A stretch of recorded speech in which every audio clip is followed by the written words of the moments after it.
فاتحہ.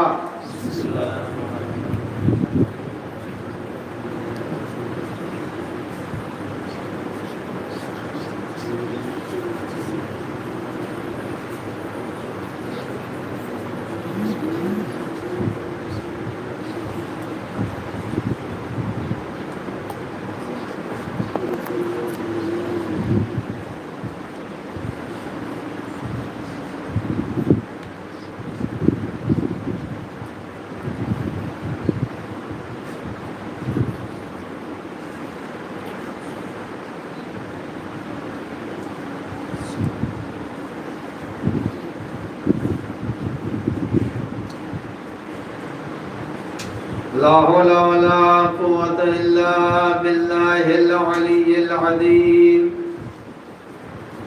أعوذ بالله من الشيطان اللعين الرجيم. بسم الله الرحمن الرحيم.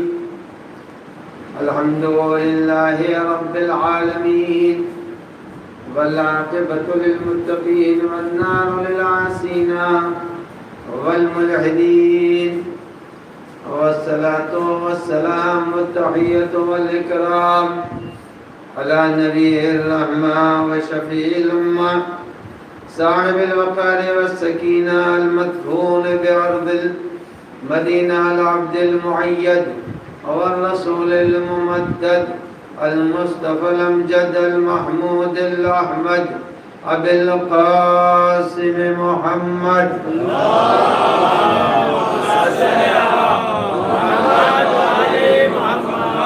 بأمه ووزيره ووصيه وخليفة نور الأنوار وحجج الجبار والد الأئمة الأطهار قسيم الجنة والنار المولود في البيت ذي الأستار إمام المشارق والمغارب الذي حبه فرض على الحاضر والغائب غالب كل غالب علي بن أبي طالب.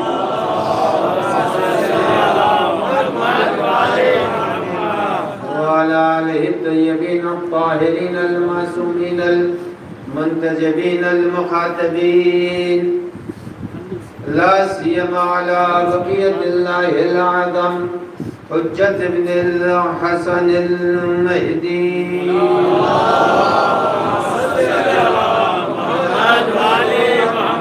روحي وارواح العالمين له الفداء واللعنة الدائمة الباقية على أعدائهم أجمعين من يومنا هذا إلى قيام يوم الدين. أما بعد فقد قال الله الحكيم في كتابه الكريم بسم الله الرحمن الرحيم قد جاءكم من الله نور وكتاب مبين.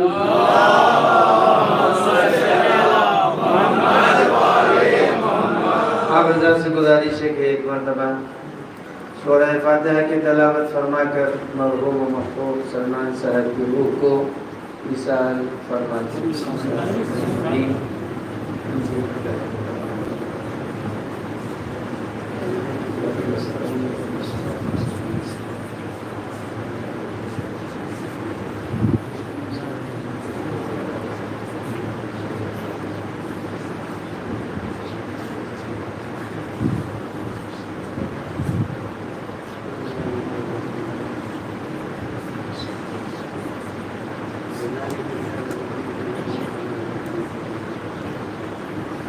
ایک مل جل کے صلوات بھیج کے محمد والے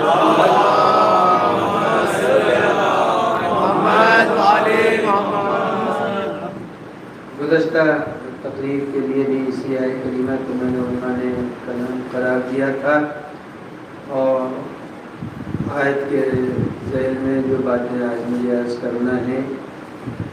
پروردگار عالم نے ہم انسانوں کو عزت و افتخار بخشا اور عزت و افتخار یہ بخشا ہے تو اس نے ہم کو ایسے نبی کی امت قرار دیا جو تمام انبیاء سے افضل ہے. سب سے بڑا شرف یہی ہے کہ ہم کو اس زمانے میں پیدا کر سکتا تھا جس زمانے میں دوسرے انبیاء پیدا ہوئے، لیکن اس نے ہم کو کسی اور نبی کے زمانے میں نہیں پیدا کیا، بلکہ اس نبی کے زمانے میں پیدا کیا جو سردار انبیاء ہے۔ یہ ایک بڑا شرف ہم سب کو اللہ نے عنایت کیا ہے، اور یہ معمولی شرف نہیں ہے۔ اگر کوئی کسی حاکم ظالم کے زمانے میں پیدا ہو تو اس کو وہ عزت نہیں ملتی۔ پیغمبر اکرم صلی اللہ علیہ وآلہ حضرت کی ولادت ہوئی تھی اس زمانے میں جب نوشیروان حکومت کر رہا تھا، نوشیروان عادل حکومت کر رہا تھا، اس زمانے میں پیدا ہوئے تھے۔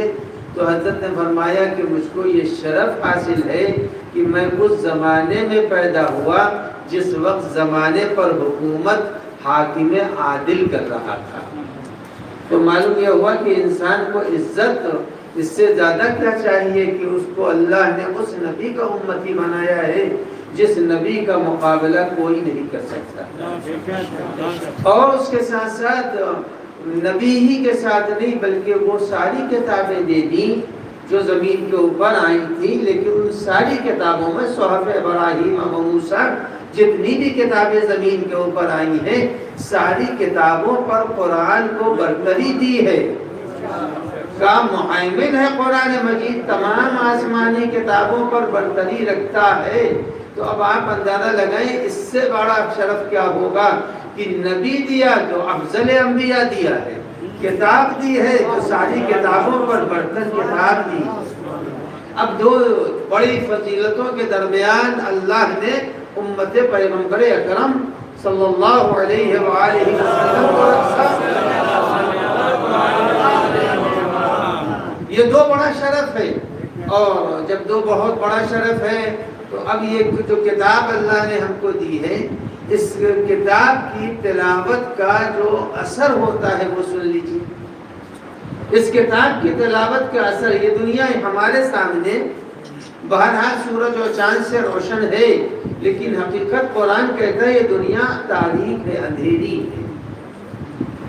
اور جب دنیا اندھیری ہے تو جس وقت انسان قرآن مجید پڑھ رہا ہوتا ہے، قرآن مجید کی جب انسان تلاوت کرتا ہے تو اس وقت اس گھر سے ایک روشنی پھوٹتی ہے جو آسمانوں تک جاتی ہے، اور جب آسمانوں تک وہ روشنی جاتی ہے تو جو آسمان پر اللہ نے فرشتے معین کیے ہیں وہ اس وقت اس گھر کو دیکھنے لگتے ہیں جس گھر سے روشنی اٹھ رہی ہے۔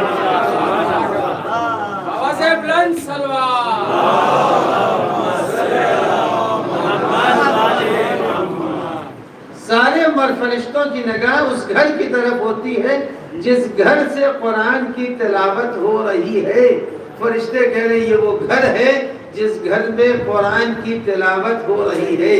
عزیزان گرامی، قرآن کی تلاوت کا اثر انسان پر کیا مرتب ہوتا ہے وہ کل کی شب کی تقریر میں کر چکا تھا۔ آج میں بتا دوں کہ قرآن دے کر اللہ نے ہم لوگوں کو کتنا بلند کیا ہے، اس کا اندازہ کلام امام محمد باقر علیہ السلام۔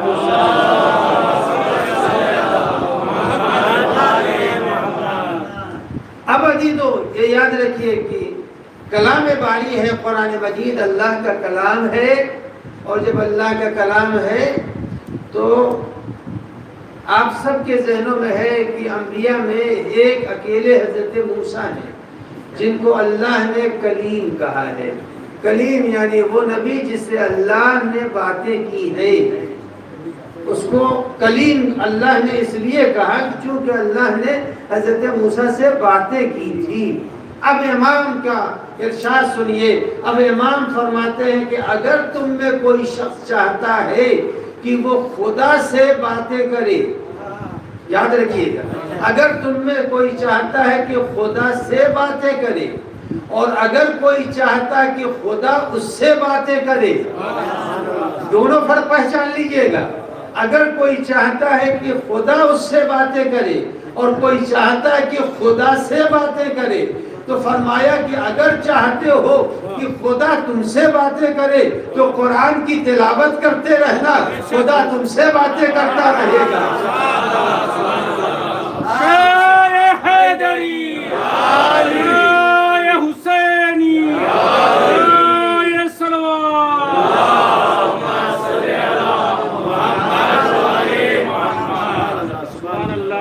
اب اللہ کی کتاب کی تلاوت کا کہا، جب تم کتاب پڑھ رہے ہوگے تو خدا تم سے گفتگو کر رہا ہوگا۔ اب بتائیے، اللہ نے گزشتہ زمانے میں فقط ایک کلیم بنایا تھا، مگر امت محمد کو اتنا مرتبہ دے دیا، جب تک قرآن پڑھتے رہو گے کلیم بنتے رہو گے۔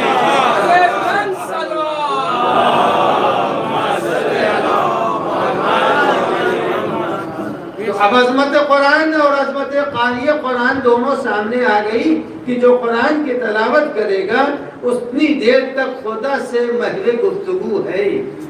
اس کے بعد اب امام نے فرمایا کہ دیکھو، اگر چاہتے ہو کہ خدا تم سے باتیں کرے تو تم قرآن پڑھنا، اور اگر یہ چاہتے ہو تم خدا سے باتیں کرو تو ہم اہل بیت کی دعاؤں کو پڑھنا۔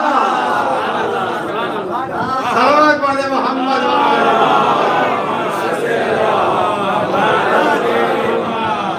اب جتنی دیر تک آدمی صحیفہ کاملہ، دعائے کمیل، دعائے مشلول وغیرہ وغیرہ پڑھ رہا ہے، اتنی دیر تک وہ اپنے رب کو اپنی طرف متوجہ کیے ہوئے ہے۔ عزیزو، یہ بات معمولی بات نہیں ہے کہ جب تک تم دعاؤں کو پڑھ رہے ہو خدا تمہاری طرف متوجہ ہے۔ میں 1 گھنٹے کی تقریر کے لیے یہاں پر بیٹھا ہوں، آپ سب میری طرف متوجہ ہے یا نہیں ہے؟ اللہ اکبر۔ جب کوئی دعائے کمیل پڑھ رہا ہے، دعائے یستشیر پڑھ رہا ہے، دعائے سماعت پڑھ رہا ہے، تو ربوبیت اس کی طرف نگاہ ڈال کے دیکھ رہی ہے کہ تم ہمیں مخاطب کر رہے ہو۔ دعا اور قرآن کا فرق سمجھ میں آ گیا کہ دعا کس کو کہتے ہیں، قرآن کس کو کہتے ہیں۔ جتنی دیر انسان دعا کر رہا ہے، خدا جب وہ کہہ دیا، اللہ کو مخاطب کیا۔ دیکھیے ہماری مجلس میں یا کہیں کے اوپر بھی آپ جائیں تو ہو سکتا ہے تھوڑی دیر کے لیے ذہن مجلس سے ہٹ جائے، ہوتا ہے یا نہیں ہوتا؟ مجلس سے ذہن ہٹ جائے، لیکن یہ ہماری کمزوریاں ہیں جو ہٹ جاتا ہے ذہن۔ لیکن جب ہم دعائے کمیل پڑھ رہے ہوتے ہیں تو ساری خدائی کو اپنی طرف متوجہ کر لیں۔ تو اب قرآن اور دعا کا فرق واضح ہو گیا۔ اب اس کے بعد میں ایک بات اور عرض کر دوں، آپ اپنے گھر میں جو بھی کتاب چاہیں پڑھیں، جو بھی کتاب چاہیں اپنے گھر میں پڑھیں، لیکن کوئی بھی اس وقت سیٹلائٹ کی بڑی دھوم مچی ہوئی ہے اور بڑے بڑے کیمرے ہیں جو دنیا کے اوپر لگے ہوئے ہیں، اور ساری کی ساری اندر سے زمین کی گہرائیوں سے اور سمندر کی تہوں سے تصویریں لی جا رہی ہیں، مگر کوئی کیمرہ یہ نہیں بتا سکتا ہے کس گھر کے اندر ناول پڑھی جا رہی ہے، کس گھر کے اندر کیمسٹری پڑھی جا رہی ہے، کس گھر کے اندر کون سی کتاب پڑھی جا رہی ہے۔ کوئی دنیا کا کیمرہ یہ نہیں بتا سکتا کہ کس گھر میں کتاب پڑھی جا رہی ہے، وہ کون سی کتاب ہے، مگر واحد ایک کتاب قرآن ہے۔ جب زمین پر پڑھا جاتا ہے تو فرشتے سمجھ جاتے ہیں کہ یہاں قرآن پڑھا جا رہا ہے۔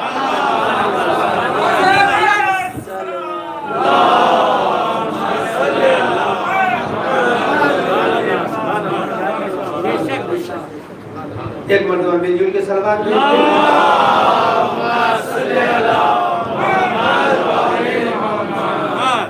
تو دنیا کے سارے کیمرے فیل ہیں، یہ نہیں بتا سکتا کس گھر میں کون سی کتاب پڑھی جا رہی ہے۔ لیکن جب ہم قرآن کی تلاوت کرتے ہیں تو دنیا ہے، عالم ملکوت کے فرشتے بھی متوجہ ہو جاتے ہیں، یہ وہ گھر ہے جہاں وہ کتاب پڑھی جا رہی ہے جو نبی آخر کو دی گئی ہے۔ تو اب عظمت کتاب بھی پتہ چل گیا کہ کتاب کی کیا عظمت ہے، اور جس نے کتاب لا کے ہمارے حوالے کی ہے اس کی کیا عظمت ہے۔ عزیزان گرامی، اللہ نے جن کو اس کتاب کا وارث بنایا ہے، ثم ورثنا، ہم نے وارث بنایا ہے کتاب کا کن لوگوں کو وارث بنایا ہے؟ وارث سب کو نہیں بنایا جاتا، وارث اسی کو بنایا جاتا ہے جو لیاقت وراثت رکھتا ہے، جو لیاقت وراثت رکھتا ہے اسی کو وارث بنایا جاتا ہے۔ اللہ وارث جب بنا رہا ہے تو اللہ کسی غیرے کو نہیں وارث بنائے گا، اسی کو وارث بنائے گا جس کے قلب میں قرآن اتر چکا۔ اللہ اسی کو وارث بنائے گا جو قرآن کے ایک ایک مرحلے اور ایک ایک لمحے سے واقف ہوگا، جو مقام شک میں نہ ہو اسے اللہ بناتا ہے، جو مقام یقین میں ہو۔ اللہ سب کو امام بھی نہیں بناتا، اللہ سب کو نہیں ہے۔ دو شرطیں ہیں امامت کے لیے، دو شرطیں ہیں، ایک شرط یقین ہے اور ایک شرط صبر ہے۔ دو چیزیں اگر ہے تو انسان امام بن سکتا ہے، صابر ہونا چاہیے اور یقین ہونا چاہیے۔ یقین کب ہوگا؟ یقین کب ہوگا؟ قرآن مجید کی فرما رہا ہے وَجَعَلْنَاهُمْ أَئِمَّةً يَهْدُونَ بِأَمْرِنَا لَمَّا صَبَرُوا وَكَانُوا بِآيَاتِنَا يُوقِنُونَ۔ قرآن نے ایک ہی آیت میں دونوں چیزیں بیان کر دی کہ ہم اب امام ان لوگوں کو بناتے ہیں جہاں صبر ہوتا ہے اور یقین ہوتا ہے۔ صبر و یقین جب دونوں جمع ہوں گے، اور اگر کہیں کے اوپر صبر کا اپوزٹ کیا ہے؟ بے قراری۔ اب آپ جانیے، میں تو فقط اشارے ہوں، میں بات کر رہا ہوں، قرآن کہہ رہا ہے کہ جو صابر ہوگا وہی ہوگا، وہی ہوگا ہمارا امام جہاں صبر ہوگا، جہاں یقین ہوگا۔ اگر صبر ہے تو اس کے معنی یہ ہے کہ بے قراری نہیں ہے، اور بے قراری ہے تو معلوم ہے صبر نہیں ہے۔ جب بے قراری ہوگی تو صبر نہیں ہوگا، جب صبر ہوگا تو بے قراری نہیں ہوگی، اور جب بے قراری ہوگی تو امامت نہیں ہوگی، اور جب صبر ہوگا تو امامت ہوگی۔ اب میں آپ کے سامنے عرض کر دوں، بے قراری اگر ہے تو قرآن بیان کر رہا ہے کہیں پر بے قراری تھی، لہذا نبی کہہ رہا تھا لا تحزن لا تحزن لا تحزن، معلوم یہ ہوا بے قرار امامت کا مستحق نہیں بنے گا، بلکہ وہ بنے گا جہاں کے اوپر صبر پایا جائے گا۔ اب اللہ نے قرآن مجید میں صبر سے متعلق بڑی گفتگو طولانی ہے، مگر میں آپ کی خدمت میں نچوڑ کر عرض کر دوں کہ ہم سب کے عمل کا بدلہ عمل کو دیکھ کے دیا جائے گا۔ جتنے بھی ہم نے عمل کیے ہیں، نماز پڑھیے، نماز دیکھ کے عمل۔ ترازو قیامت کے دن ایک ترازو لگایا جائے گا، ایک ترازو قیامت کے دن لگایا جائے گا۔ قرآن مجید کہتا ہے میزان لگایا جائے گا، اور جب میزان لگایا جائے تو سارے عمل وہیں تولے جائیں گے۔ اب جب عمل تولے جائیں گے تو یہ بتائیے کہ عمل جب تولا جائے گا، آپ یہ دیکھ لیجئے کہ آج آپ بازار جب جاتے ہیں، بازار جاتے ہیں تو اپنے ساتھ سامان خریدنے، مثلا گئے آپ سیب خریدنے 1 کلو، تو ترازو لے کے جاتے ہیں؟ جلدی بتائیے گا، ہے ترازو آپ تو لے کے نہیں جاتے نا۔ ترازو کس کے پاس ہوتا ہے؟ جو بیچتا ہے۔ ترازو اس کے پاس ہوتا ہے جو بیچتا ہے، جو خریدتا ہے ترازو اس کے پاس نہیں ہوتا۔ یہ تو کلیہ ہے نا بھائی، چاہے سونے سے لے کر کے آلو تک خریدیے، مگر بیچنے والے کے پاس ترازو ہوتا ہے اور خریدنے والے کے پاس ترازو نہیں ہوتا۔ یہ تو قانون ہے۔ اب میں قرآن کی آیت پڑھ رہا ہوں، قرآن مجید کہتا ہے ان اللہ اشتری من المؤمنین انفسهم، اللہ مومن سے ان کے نفسوں کو خرید رہا ہے، اللہ مومن کے نفسوں کو خرید رہا ہے۔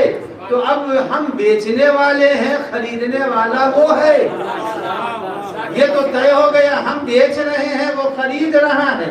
جب ہم بیچ رہے ہیں اور وہ خرید رہا ہے تو بیچنے والے کے پاس ترازو ہوتا ہے یا خریدنے والے کے پاس؟ بیچنے والے کے پاس ترازو۔ عمل ہم کو بیچنا ہے، اس لیے کہ قرآن نے کہا ان اللہ اشتری من المؤمنین انفسهم واموالهم بان لهم الجنہ، ہم تمہارے عمل کو خریدیں گے اور خریدنے کے بعد تم کو جنت دے دیں گے۔ تو اب پتہ چلا عمل ہمیں بیچنا ہے، جب بیچنا ہے تو بیچنے والے کو ترازو بھی رکھنا ہوگا۔ اے پالنے والے، یہاں تو چلیے ادھر ادھر سے ڈنڈی مار کے کچھ کر بھی جائے گا، وہاں کہاں سے ترازو لائیں گے؟ اس لیے کہ وہاں تو ہمارے عمل کو خریدے گا۔ تو عزیزان گرامی، اب وہاں سے بات حل نہیں ہوگی، ترازو لے کے ہی جانا پڑے گا۔ اب جو لوگ بھی گئے ہیں نجف اشرف میں اور امیر المومنین کی زیارت پڑھی ہے، اسی زیارت میں ہے نحنو میزان المومنین، ہم مومن کے ترازو ہیں، یعنی جہاں محبت علی ہوگی وہی عمل خریدا جائے گا۔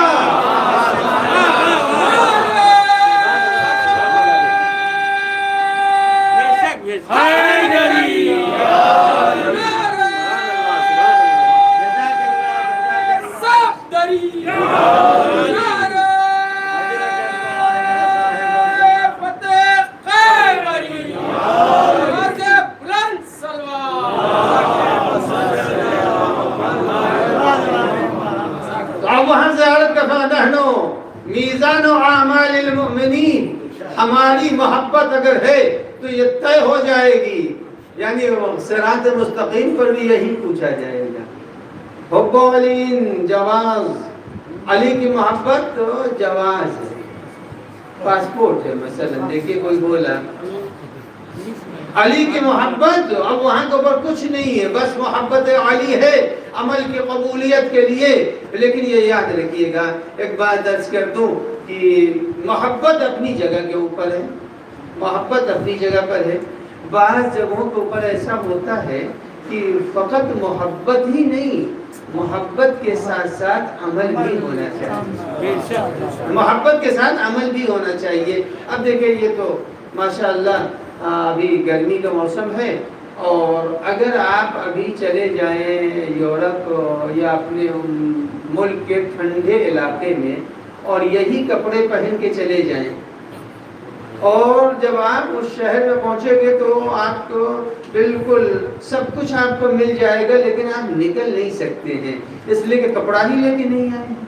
جب کپڑا لے کے نہیں ہے کوئی آپ کو روکے گا نہیں، نہ ٹرین میں روکے گا اس لیے کہ آپ کا ریزرویشن موجود ہے، کوئی آپ کو روکے گا نہیں، لیکن آپ شہر کا لطف نہیں لے سکتے اس لیے کہ آپ کا کپڑا ہی نہیں ہے۔ تو عزیزان گرامی، محبت اپنا اثر دکھلائے گی، لیکن عمل کا لباس لے کے آنا ہوگا، عمل کا لباس لے کے آنا ہوگا۔ اب قیامت کا دن جب آئے گا تو اللہ خریدے گا، نفس مومن کو خریدے گا۔ ان اللہ اشتری من المؤمنین انفسهم واموالهم بان لهم الجنہ، ہم تم کو جنت دے دیں گے۔ تو اب معلوم یہ ہوا قیامت کا دن جب آئے گا تو وہاں اعمال تولے جائیں گے۔ کچھ لوگ وہ ہوں گے جو قیامت کے دن، بڑی صف لمبی ہوگی، ہاں چھوٹی ہوگی صف نہیں ہوگی، بڑی لمبی صف ہوگی، اس لمبی صف میں کچھ لوگ وہ ہوں گے کہ بغیر نہ صراط پر گئے، نہ یہاں گئے، نہ وہاں گئے، اور فوراً در جنت پر پہنچ جائیں گے۔ تو رضوان کہے گا خیریت تو ہے، آپ لوگ کہاں سے آ گئے ہیں، کیا آئے کہاں سے ہیں، کیا آپ پورے صراط سے گزرے؟ کہا نہیں گزرے۔ کیا آپ کا عمل تولا گیا؟ کہا نہیں تولا گیا۔ تو پھر آپ ہیں کون جو اتنا جلدی آ گئے؟ تو آپ کون ہیں، آپ کیسے یہاں پر آئے؟ تو آواز آئے گی کہ انہیں جانے دو، انہیں جانے دو۔ اب رضوان کو جب ندائے محشر پہنچے گی انہیں جانے دو، تو رضوان پوچھے گا اچھا یہ بتا دیجئے آپ لوگ ہیں کون؟ تو اب یہ جواب دیں گے کہ میں دنیا میں وہ ان لوگوں میں میرا شمار ہوتا تھا جو صبر کرتے تھے، جو صبر کرتے ہیں۔ پروردگار عالم صابرین کو مقام حساب میں بھی نہیں لانا چاہتا۔ اب یہی کے اوپر ایک بات عرض کر دوں جو اس آیت کریمہ کی تفسیر میں ہے، اللہ صابرین کو بے حساب دیتا ہے۔ ہماری نماز، ہمارے روزے، سب کو لمٹ کے جیسی نماز ہے، عمل مل کا عوض ملے گا، بدلہ ملے گا۔ لیکن کچھ وہ ہیں جن کو بلا حساب عمل دیا جائے گا۔ تو اب اس آیت کی تفسیر میں بلا حساب کیوں عمل دیا جائے گا؟ کہ وہ افراد جو صبر کرتے ہیں ان کے عمل کو پروردگار عالم ناپ تول کے نہیں دے گا بلکہ جتنا چاہے گا دے گا، اور ان کے عمل کی کوئی لمٹ اور حد نہیں ہوگی۔ تو امام سے پوچھنے والے نے پوچھا مولا یہ بتائیے کیا وجہ ہے جو صابرین کو بلا حساب اللہ دے گا، ان کے عمل کی کوئی حد نہیں ہے، لمٹ نہیں ہے؟ تو امام نے جواب میں فرمایا تم نے قرآن کی آیت نہیں پڑھی ہے؟ کہا مولا وہ کون سی آیت ہے؟ کہا قرآن کہتا ہے ان اللہ مع الصابرین، صابر وہ ہے جو خدا سے جڑ جاتا ہے۔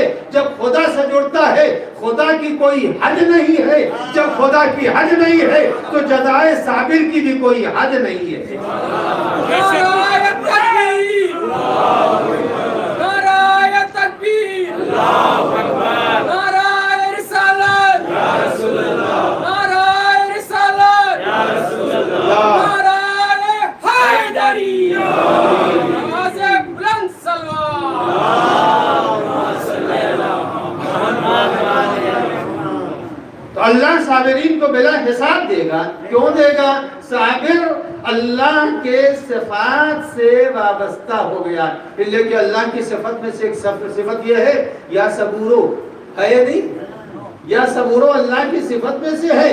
جب اللہ کی صفت میں سے صبور ہے تو جو اس کی صفت کا مظہر ہو جائے گا اس کو پروردگار عالم بے حساب عنایت کرے گا۔ اچھا عزیزان گرامی، یہ بات جنت میں جس کو جانے کی خواہش نہیں ذرا وہ ہاتھ اٹھا دے۔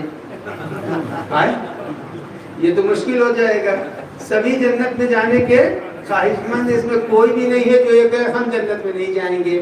سبھی جنت میں جانے کے خواہش مند ہیں، لیکن عزیزان گرامی ایک بات یاد رکھیے گا، ہم نے روزے رکھے، نماز پڑھی، حج کیے، زکوٰۃ دی، تمام کار خیر میں حصے دیے، ہم سب نے یہ سب کیا، تو ہم سب کو کیا توقع ہے کہ اللہ ہم کو کہاں لے جائے؟ جنت میں لے جائے، ٹھیک ہے، جنت میں لے جائے۔ مگر ہم کو ایک حدیث ملتی ہے، کہنے والا کہہ رہا ہے، حدیث آپ کی ما عبدتک طمعا للجنہ ولا خوفا من النار، اے پالنے والے میں نے نہ جنت کی لالچ میں عبادت کی ہے اور نہ تو جہنم کے خوف سے عبادت کی ہے۔ اچھا یہ حدیث مولا کائنات علی ابن ابی طالب علیہ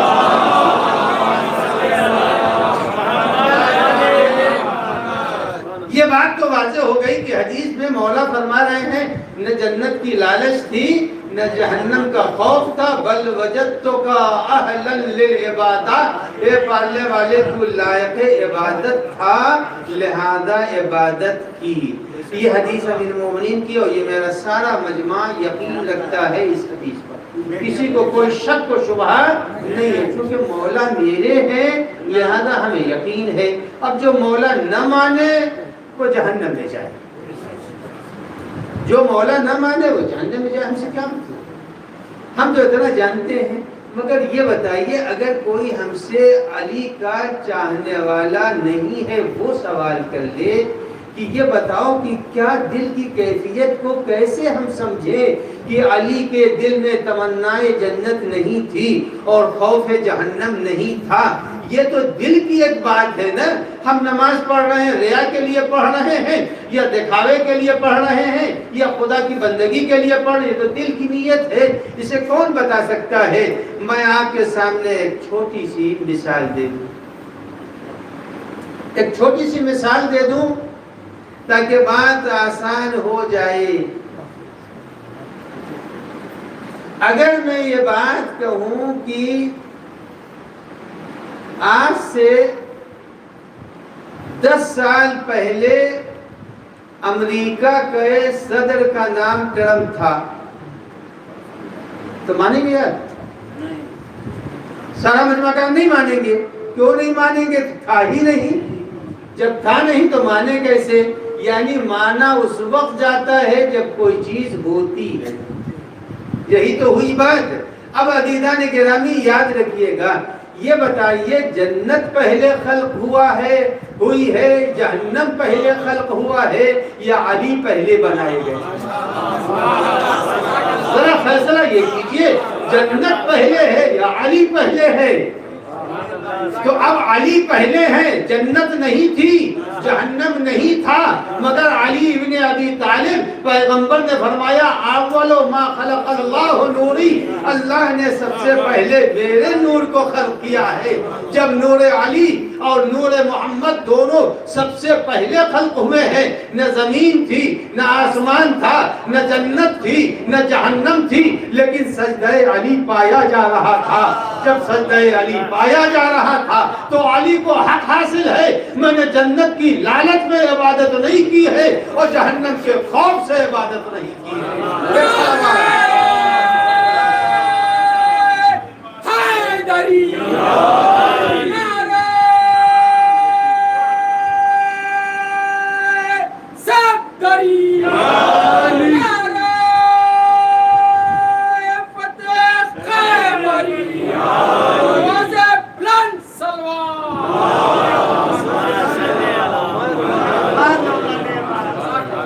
تو اب معلوم یہ ہوا کہ جنت اور جہنم خلق نہیں ہوا تھا۔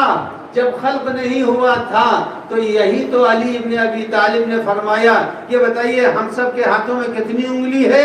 سب کہیں گے 5 ہے۔ شک ہے کوئی؟ نہیں شک ہے۔ کیوں نہیں شک ہے؟ چونکہ کوئی چیز حائل نہیں ہے۔ یہی تو مولا نے کہا لو کشف الغطا لمثبت کو یقینا، اگر پردے ہٹ جائے تو علی کے یقین میں کوئی فرق نہیں آئے گا۔ اللہ اکبر۔ اللہ نے ان کو بنایا تو مرحلہ یقین میں رکھا، تو جنت تھا، جنت تھی نہیں، جہنم تھا نہیں، مگر علی تھے۔ تو اب تو مان لینا چاہیے کہ جنت اور جہنم کے وجود سے پہلے علی کا سجدہ تھا۔ اب میں ایک بات اور عرض کر دوں، تو ہم سب کو اللہ کہاں لے جائے گا مرنے کے بعد؟ جب اس وقت تکلف کہے گا جنت میں لے جائے گا۔ ہو گیا؟ تو ہم جائیں گے کہاں؟ جنت میں جائیں گے۔ اچھا، اس کے بعد علی ابن ابی طالب علیہ ہمارے نفس کو اللہ نے خریدا ہے، تو کس کے عوض میں خریدا؟ جنت کے عوض میں۔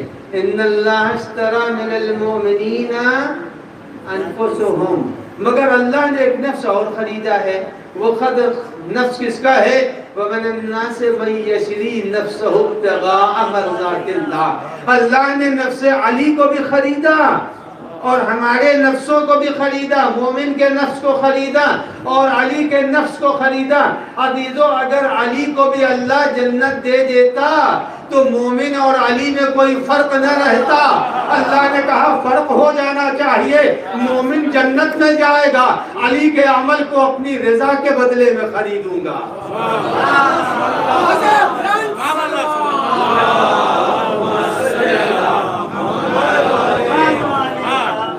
رضائے علی، رضائے علی، رضائے خدا ہے۔ رضائے علی رضائے خدا ہے، منشاء علی منشاء خدا ہے۔ اب آپ نہ ہم سے یہ نہ سوال کیجئے گا یہ کہاں سے کہہ رہے ہیں، ما تشاءون الا ان یشاء اللہ، اللہ وہی چاہتا ہے جو اہل بیت چاہتے ہیں۔ عزیزان گرامی، ایک بات عرض کر دوں، جوائنٹ اکاؤنٹ ہوتا ہے نہیں ہوتا؟ ہوتا ہے نا، مگر جوائنٹ اکاؤنٹ ہمارے ساتھ کھولیں گے یار؟ دیکھیے ابھی کہہ دیا نہیں، اگر کہ ہم کوئی بے دین نہیں ہے، مگر کہاں نہیں کھولیں گے؟ جوائنٹ اکاؤنٹ اس کے ساتھ کھولا جاتا ہے جب دونوں مصرف کو ایک جگہ سمجھتے ہو، جب دونوں کا مصرف ایک ہوگا تب اکاؤنٹ کھولا جائے گا جوائنٹ۔ عزیزان گرامی، جو علی کی مرضی ہے وہی خدا کی مرضی ہے،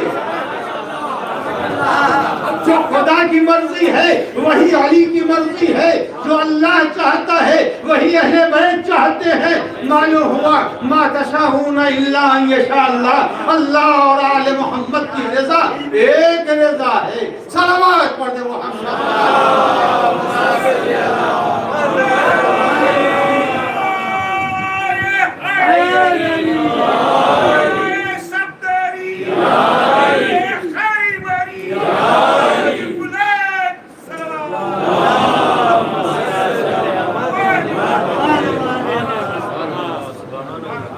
ایک صلوات اور بھیج دیں محمد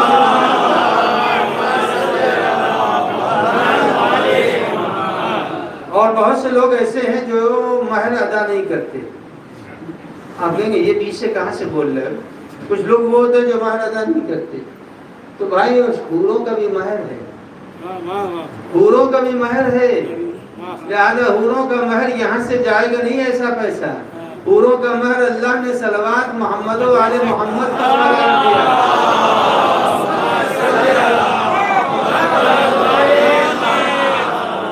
لہذا اگر وہاں حور کی تمنا ہے تو یہاں صلوات بھیج کے مہر ادا کیجیے.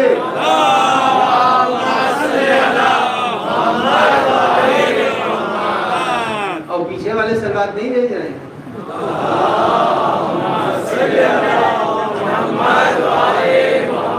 ایک مل جل کے صلوات.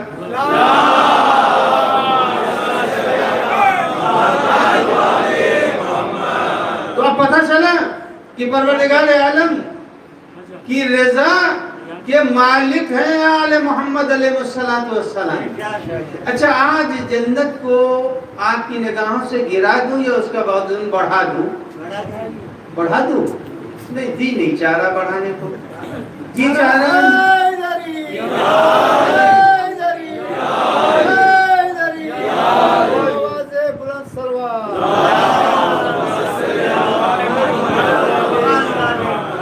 عزیزان گرامی یاد رکھیے گا, اللہ نے ہمارے عمل کی جزا جنت قرار دیا ہے یا نہیں ہے؟ اب یہ بتائیے جنت خالق ہے یا مخلوق؟ جلدی بتائیے, جنت خالق ہے یا مخلوق؟ سب کہیں گے مخلوق ہے جنت. اللہ نے جنت بنایا یعنی فرق پہچانے محمد و آل محمد اور ہمارے درمیان ہمارے عمل کی جزا کو مخلوق قرار دیا, آل محمد کی رضا کو اپنی عبادت کو اپنی مرضی قرار دیا.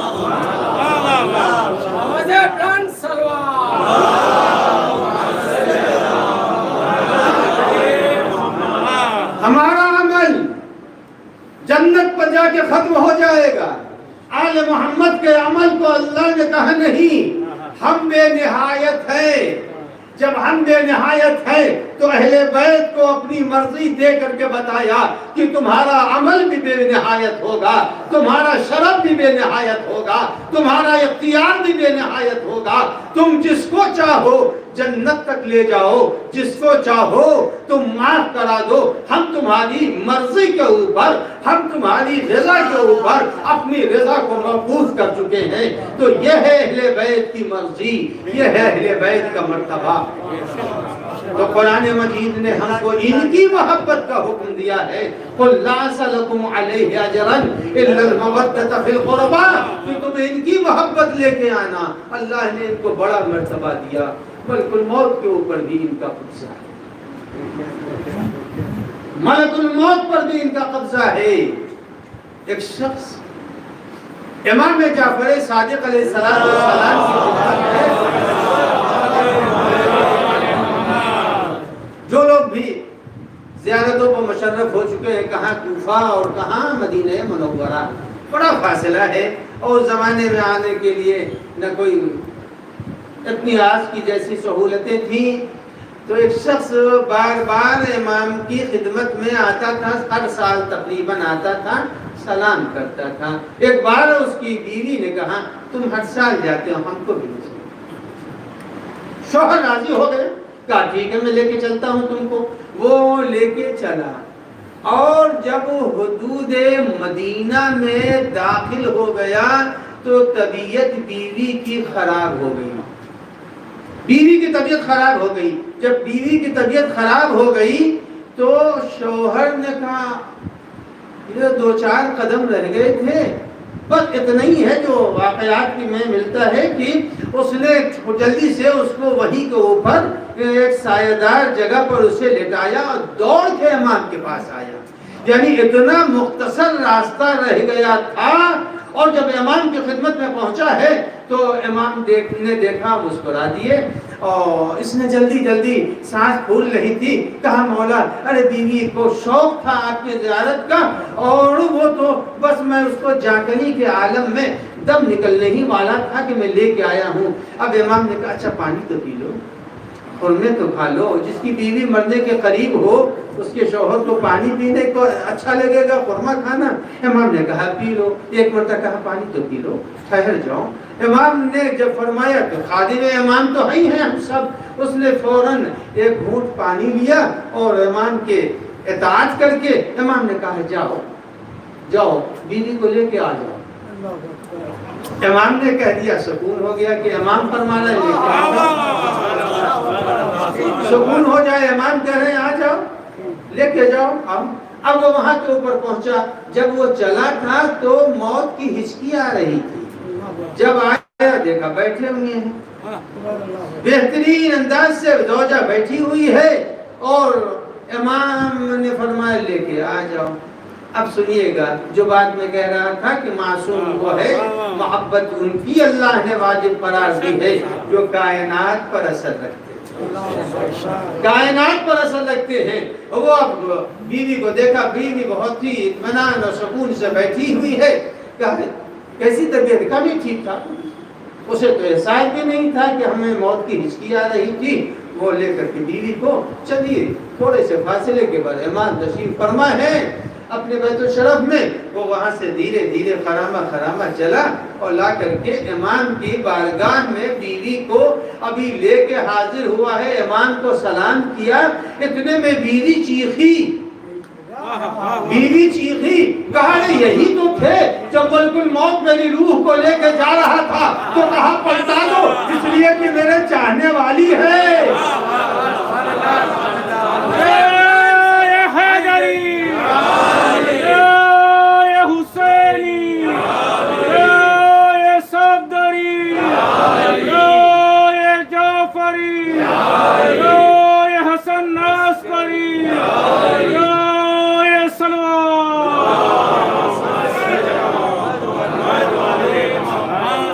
عزیزان کرام، یہ ہے مرتبہ آل محمد علیہ السلام کا. یہ وہ مرتبہ ملک الموت بھی ان کے دروازے پر نہیں آ سکتے. ان کے اطاعت کے بغیر ملک الموت بھی نہیں ہے. ابھی تو تاریخ گزری ہے، ابھی تو ربیع الاول کی ابھی ابتدائی تاریخیں ہیں. 28 صفر یاد ہے نا؟ 28 صفر کو رسول اللہ کی رحلت ہو رہی ہے. پیغمبر اکرم زمین کے اوپر انبیاء کی موت کو بھی آپ سب نے سنا، لیکن رسول اللہ نے جس انداز سے دنیا پر وعدے کیا، ہم اور اہل بیت ہیں کیا؟ آپ ایک حصہ سنتے رہتے ہیں، وہ نہیں سناؤں گا. بچوں کے لیے فاطمہ زہرا کے گھر میں ملک الموت آ نہیں سکے تھے بغیر اجازت کے، سب سنتے رہتے تھے. جناب سلیمان نے کیا کہا تھا کہ بیٹھ لینے دو، ذرا بیٹھ جائیں تب روح قبض کر لینا. پڑھنے کوئی چھوٹا موٹا نبی نہیں ہے. انسانوں پر، پرندوں پر، جانوروں پر، جنات پر، سب کے اوپر حکومت ہے. لیکن کہا کہ نہیں، بیٹھنے کی اجازت نہیں، بیٹھ نہیں سکتی. اسی عالم میں قبض روح کر لی مگر در فاطمہ پر جرأت نہ ہو سکی کہ بغیر اجازت وارد ہو جائے. اچھا آ گئے، یہ تو آپ سنتے رہتے ہیں. آ گئے ملک الموت آ گئے اور پیغمبر پر نقاہت طاری ہے، آنکھیں بند ہے، نقاہت بے حد ہے. آئے اور آنے کے بعد جناب ملک الموت نے پیغمبر کو سلام کیا. جب سلام کیا تو نقاہت کے باوجود آنکھیں کھولی، اور آنکھیں کھولنے کے بعد جناب پیغمبر اکرم نے فرمایا ملک الموت سے کہ جبرائیل کہاں ہے؟ جبرائیل کہاں ہے؟ آئے ہیں قبض روح کے لیے. قرآن کہتا ما منا الا له مقام معلوم. کہا ایک سیکنڈ کی بھی تاخیر عمل میں ملائکہ نہیں کر سکتے ہیں. معمور ہے، اللہ کے حکم کے پابند ہے، سیکنڈوں کا فرق نہیں ہو سکتا. لیکن مشیت چونکہ محمد و آل محمد کے ہاتھ میں، مشیت چونکہ ہاتھ میں ہے، لہذا جب کہا کہ جبرائیل کہاں ہے، ادھر آواز ملک جناب باری تعالیٰ نے ملائے اعلیٰ میں آواز دی جبرائیل زمین پر جلدی جاؤ، پیغمبر نے تمہیں یاد کیا ہے. اب جناب جبرائیل سرعت سے 3 مرتبہ زمین پر سرعت سے آئے ہیں، بس چوتھی مرتبہ ہمیشہ اپنی رفتار سے آئے، 3 مرتبہ جبرائیل بڑی سرعت سے آئے ہیں۔ ایک موقع وہ تھا جب ننھے بچوں نے ماں کے سامنے تختی رکھی تھی اور کہا مادر گرامی یہ بتائیے کہ ہماری تحریر اچھی ہے یا بھیا کی تحریر اچھی ہے؟ تو شہزادی نے کہا میں فیصلہ نہیں کروں گی، 5 دانوں کا ہار ہے، جس کے ہاتھ میں زیادہ دانے آ جائیں بس وہی ہے۔ جیسے ہی دانوں کو بکھیرا ہے، حضرات حسنین نے اپنے اپنے ہاتھوں کو بڑھایا، ایک نے 1 لیا، دوسرے نے 1 لیا، دوسرے نے 2 لیا، دوسرے نے 2 لیا، 1 دانہ بچ گیا تھا۔ اللہ نے حکم دیا جبرائیل جاؤ 2 حصوں میں تقسیم کرو۔ سلام علی محمد و آل محمد۔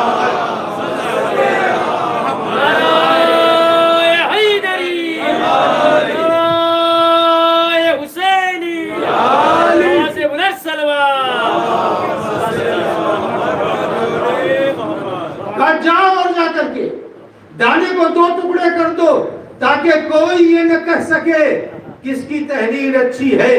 جو سرعت سے جبرائیل آئی تھی۔ دوسرا موقع یہی درمیان کا ایک موقع،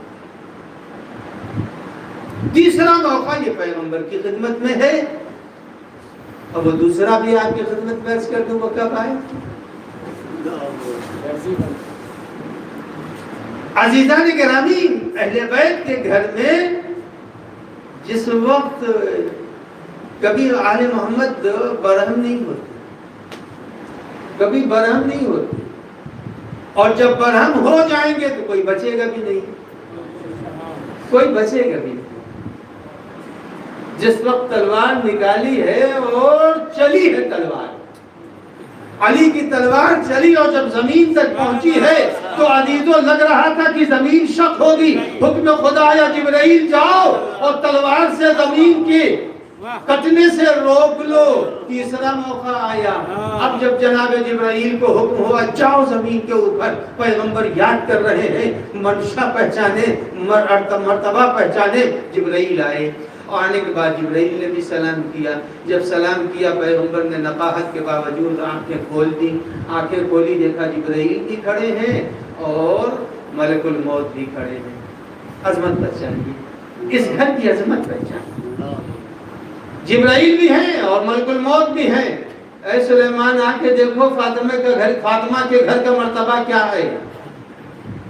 اب پیغمبر نے نظر اٹھا کے دونوں ملک کو دیکھا، ایک جبرائیل ہے ایک ملک الموت ہے۔ اس کے بعد فرماتے ہیں، بہت تفصیل سے میں تو بہت شارٹ میں پڑھ رہا ہوں، فیض نے تو بہت لکھا ہے۔ جناب پیغمبر اکرم نے ملک الموت پر نظر ڈالی اور کہا ملک الموت کمرے سے باہر جاؤ۔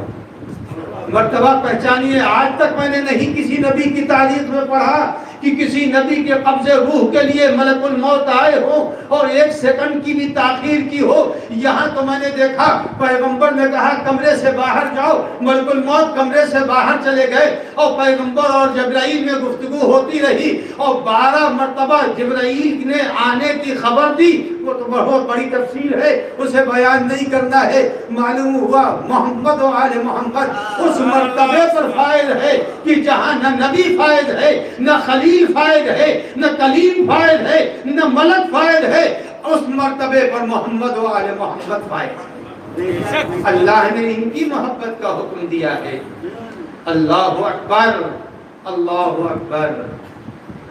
اور یہ وہ ہیں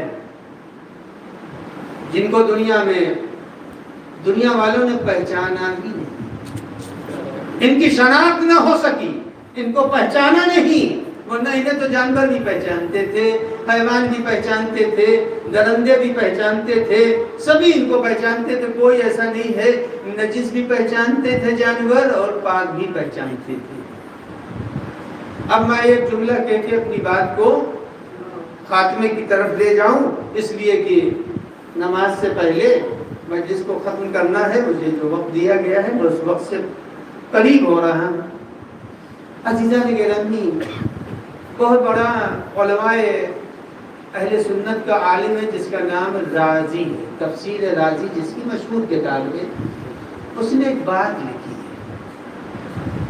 وہ لکھتا ہے کہ اگر خانہ کعبہ میں ہرن دوڑتا ہوا آ جائے اور اگر اس کے پیچھے کوئی شکاری نجس جانور اسے دوڑا رہا ہے تو خانہ کعبہ میں پہنچنے کے سرحد کعبہ تک پہنچنے کے بعد وہ نجس جانور رک جائے گا اور وہ ہرن کو کعبے کے اندر سے نہیں لا سکتا۔ یہ رازی نے لکھا ہے خانہ کعبہ کے لیے کہ کعبے میں اگر ہرن چلا جائے اور نجس شکاری جانور دوڑا رہا ہو تو وہ ٹھہر جائے گا، وہ جا کے وہاں سے لے نہیں سکتا ہے۔ عزیزان گرامی، میں نے جب یہ رازی کا بیان دیکھا تو ایک حدیث پیغمبر یاد آئی، یا علی انت بمنزلۃ الکعبہ، اے علی تمہاری مثال کعبے کی مثال ہے، اے علی تمہاری مثال کعبے کی مثال ہے۔ اگر کعبے میں جانور اگر ہرن چلا جائے تو نجس جانور ٹھہر جائیں گے۔ اے علی آپ کے قبر کو بھی میں نے کعبے سے کم نہیں سمجھا، قبر علی کا مرتبہ بھی کعبے سے کم نہیں ہے۔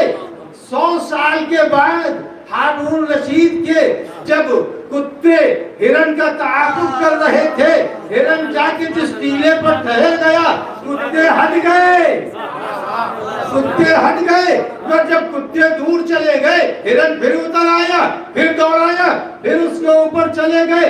میں تو کہوں گا یہ یہاں کے اوپر دونوں مثالیں مل گئی۔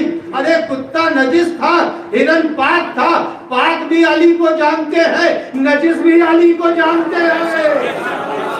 سلام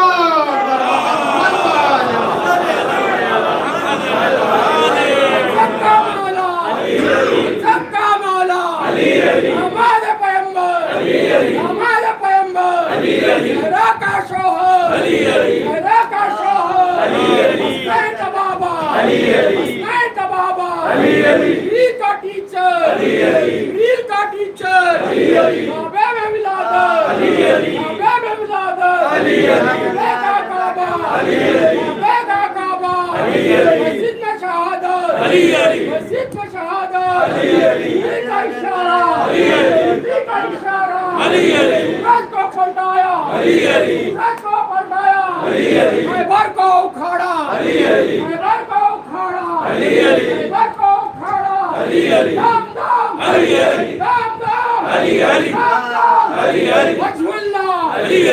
اللہ، نفس اللہ، نفس اللہ، ید اللہ، ید اللہ، سب اللہ، سب اللہ، لسان اللہ، لسان اللہ،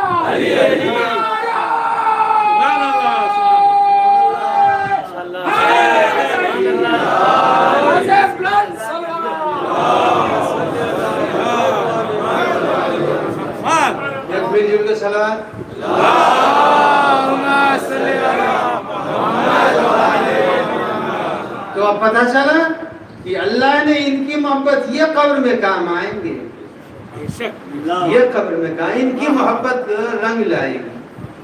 تو کہ اللہ نے انہی کو بنایا ہے کہ ان کی محبت لے کے آنا۔ یہ تمہیں حوض کوثر پر تمہیں عرض کر رہا تھا کہ یا علی انت بمنزلۃ الکعبہ، اے علی آپ کی مثال کعبے کی مثال ہے۔ اور اس کے بعد جب یہ پیغمبر نے حدیث فرمائی تو کچھ لوگوں کے ذہن میں شک و شبہ پیدا ہوئے کہ اس کے معنی کیا ہے، تو فرمایا کہ اس کے معنی یہ ہوئے کہ کعبہ کہیں نہیں جائے گا، لوگ کعبے کے پاس آئیں گے، کعبہ کہیں نہیں جائے گا، لوگ کعبے کے پاس آئیں گے۔ ہم نے یہی دیکھا کہ علی اگر کھیت میں ہے، باغ میں ہے، کہیں کے اوپر ہے، جب کوئی مسئلہ آیا تو فوراً علی کو بھیجو، بلاؤ، علی آئیں گے تبھی فیصلہ ہوگا۔ اور یہ فقط علی ابن ابی طالب تک نہیں ہے بلکہ جتنے بھی ان کی نسلوں میں ہے سب کے ساتھ یہی ہوا۔ جب مصیبت آن پڑی کوئی اور نہیں دکھائی دیا سوائے اس گھرانے کے، اس گھرانے کے علاوہ کوئی دکھائی نہیں دیا۔ کا زمانہ ہے ہارون رشید، مامون رشید کا زمانہ ہے، یہی گھرانے ہی کام آتا ہے۔ ایک شخص تھا عیسائی، اور اس نے ایک مسلمان خاتون سے جسارت کی، پکڑ کے لایا گیا مامون کے سامنے۔ جب لایا گیا تو مامون کے سامنے اس نے کہا کہ ہاں میں نے یہ کام کیا تو ہے۔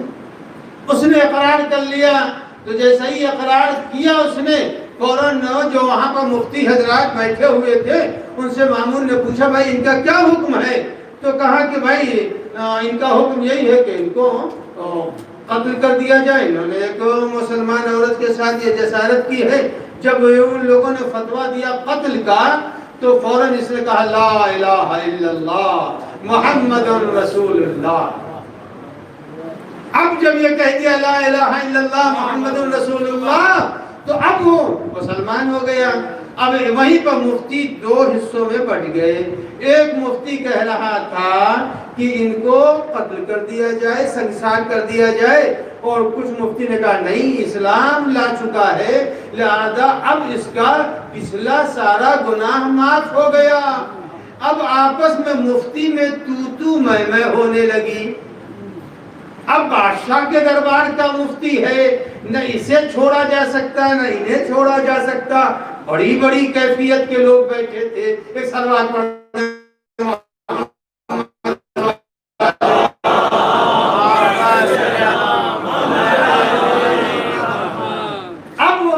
مامون بیٹھا ہوا خاموش ہے، آپس میں جو ہے یہ کچھ کہہ رہے ہیں وہ کچھ کہہ رہے ہیں، یہ ایک حدیث وہ دو حدیث، آپس میں تو میں۔ تو مامون کے سر پر ایک خادم پنکھا چل رہا تھا۔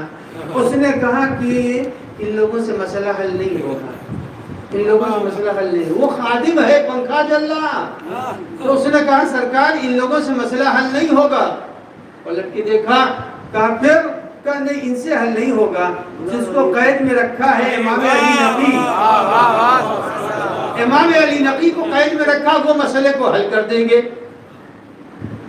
تو کہا ہاں ہے تو ایسا ہی، ہے تو ایسا ہی، مسئلہ تو وہی حل کریں گے۔ اب جو خادم نے کہا تو کہا جاؤ، ایک آدمی گیا اور جانے کے بعد کہا بادشاہ نے پوچھا ہے کہ یہ واقعہ ہو گیا، بتائیے کیا کیا جائے؟ امام نے قید میں تو تھے ہی، امام نے کہا جا کے کہہ تو قتل کر دو۔ امام نے کہا قتل کر دیا جائے۔ اچھا اب وہ جو لوگ کہہ رہے تھے قتل کر دیا جائے ان کا تو پہلو مضبوط ہوا، انہوں نے کہا دیکھیں میں بھی تو یہی کہہ رہا تھا، لیکن جو مخالف تھے انہوں نے کہا کہ ذرا ان سے دلیل تو پوچھئے، انہوں نے کہاں سے کہا ہے؟ اچھا انہوں نے کہا ہے تو کہاں سے کہا ہے؟ حدیث ہے، آیت کہیں موجود ہے؟ عزیزو جو جملہ ہے وہ بعد میں سناؤں گا، اسی کو آپ سن کے سمجھ جائیں گے کہ میں کہاں لے گیا آپ کے ذہن کو۔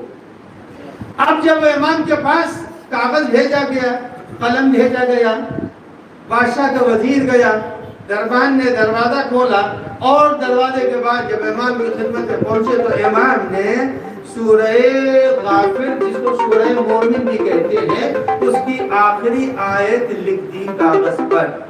آیت کیا ہے؟ آیت میں پڑھے دیتا ہوں، اس کا دو لمبی آیت کے دو ٹکڑے۔ فَلَمَّا رَأَوْا بَأْسَنَا قَالُوا آمَنَّا۔ اگر کوئی شخص خوف کے بعد ایمان لائے تو قرآن کہتا ہے لم ینفع، اس کا لم یکو ینفعہم ایمانہم، اس کا ایمان قابل قبول نہیں ہوگا۔ امام نے آیت لکھ دی۔ جب امام نے آیت لکھ دی، اب سنیے قاضیان وقت نے کیا کہا۔ قاضیان وقت کہتے ہیں یہ آیت قرآن میں تھی تو کہاں تھی جو آج تک ہم کو معلوم نہ ہو سکی؟ ارے تم تو ان لوگوں کے ماننے والے ہو جنہوں نے قرآن لے لیا تھا۔ اگر قرآن کو اہل بیت کے ساتھ لیتے تو آیت بھی سمجھ میں آ جاتی، خطبہ بھی سمجھ میں آ جاتا۔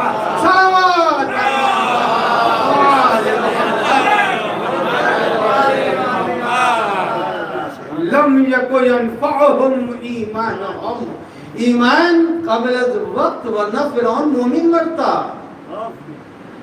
فرعون جب ڈوب رہا تھا تو کہا تھا آمن تو میں ایمان لایا، کہا نہیں اب نہیں چلے گا، اب تو مر رہے ہو نا، اب نہیں چلے۔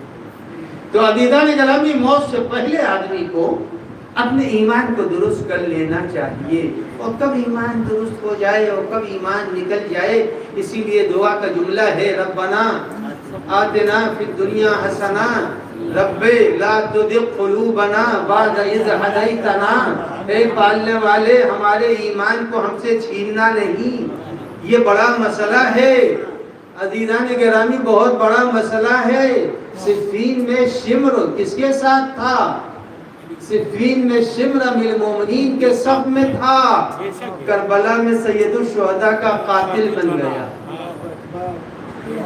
صفین میں صف امیر المومنین میں ہے. کب ایمان دکھ جائے، کب ایمان ختم ہو جائے. لہذا ہمیشہ ذکر محمد و آل محمد کرنا چاہیے، تاکہ جن بچوں کے ہاتھ میں موبائل ہے وہ اینٹی وائرس مسلسل لگا رہے ہیں، تاکہ کہیں ایسا نہ ہو جائے کہ ہمارا سسٹم بیکار ہو جائے. ہر کمپیوٹر میں اینٹی وائرس. عزیزو دنیا اس وقت وائرس میں ہے. جب وائرس میں ہے تو محبت اہل بیت کا ذکر ہونا چاہیے تاکہ وائرس سے بچ جاؤ. بے دینی ہر طرف پھیلی ہوئی ہے، محبت اہل بیت وہ ہے جو روکے رہے. بس میں پڑھ چکا. یہ مجلس ایک ایسے بندے مومن کے ہے، ان کے بچوں نے مجھ سے کچھ نہیں کہا. باہر کے مومنین نے بیان کیا کہ بڑے نیک تھے، بڑے عزائے سید الشہداء میں حصہ لینے والے تھے، اور اپنے فرائض کو انہوں نے حج بھی کر لیا تھا، زیارت بھی کر لی تھی، سب کر لیا، دنیا سے گزر گئے. اور یہ چہلم کا مجمع بھی بتا رہا ہے کہ مرنے والا زندہ لوگوں کے درمیان عقیدت کی نظر سے دیکھا جاتا تھا.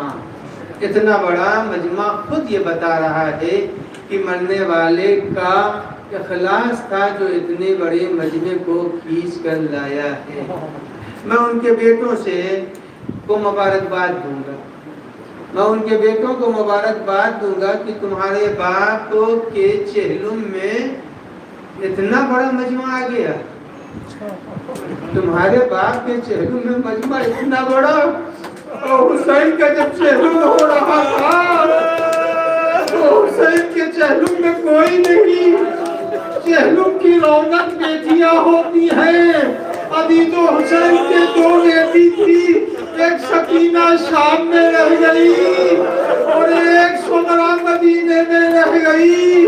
کوئی نہیں جو حسین کے چہلم کرتا. ارے جب زینب کبریٰ کربلا پہنچی ہے تو سید سجاد سے کہا اے بیٹا سید سجاد، ارے جب کربلا آ جائے تو مجھے خبر دے دینا. ارے سید سجاد نے پھوپھی سے کہا پھوپھی ابا کربلا آ گئی. کہے بیٹا ناقے کو بٹھلا دو.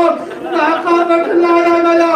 ارے حدود کربلا جیسے ہی نظر میں آئی ہے، ارے زینب ناقے سے اتری، ارے گرتی ہوئی، ارے اپنے ڈگمگاتے قدموں سے ارے حسین کی قبر پر پہنچی اور آواز دیا اے بھیا ارے تمہاری سکینہ چھوٹ گئی. اے بھیا ارے تمہیں قبر مل گئی، مجھے چادر مل گئی. ارے شاید زینب کبریٰ نے کہا ہو اے بھیا تمہارے پاس سکینہ تماچے کھا رہی تھی. اے بھیا ارے یہ بازوؤں کے نشان تو دیکھو. ارے زینب کو کوڑے لگائے گئے، تازیانے لگائے گئے. اے بھیا سید سجاد کا گلا زخمی ہے.